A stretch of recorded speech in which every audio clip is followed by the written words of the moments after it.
Les échanges entre l'air et le sang. Réponse expliquée. On commence. 1. D'après les données suivantes, on peut dire que il y a des échanges de dioxygène entre l'air expiré et l'air inspiré.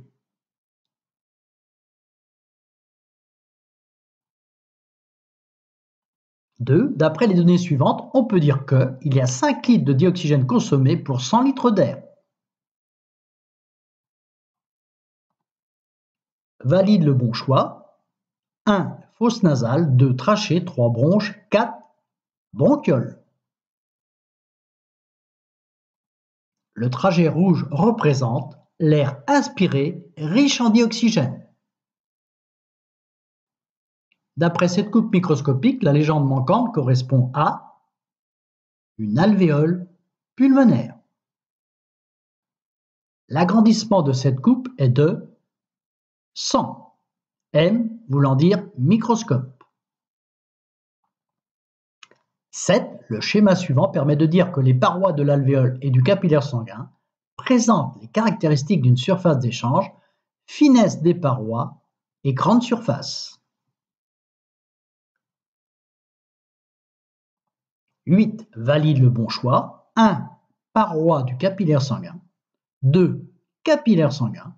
3. Surface d'échange R100. 4. Alvéole pulmonaire. L'analyse des gaz entre l'air inspiré et l'air expiré nous indique que nous effectuons des échanges gazeux entre l'air atmosphérique et notre organisme. L'air inspiré est plus riche en dioxygène que l'air expiré.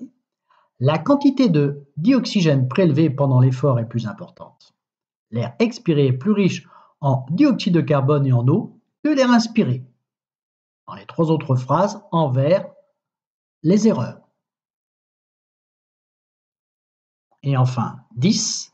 En conclusion, on peut dire que les bronchioles se terminent par des alvéoles qui permettent les échanges de gaz entre l'air et le sang. Ces échanges sont permanents et l'air est renouvelé grâce au mouvement respiratoire. Dans les autres affirmations, en vert, les erreurs.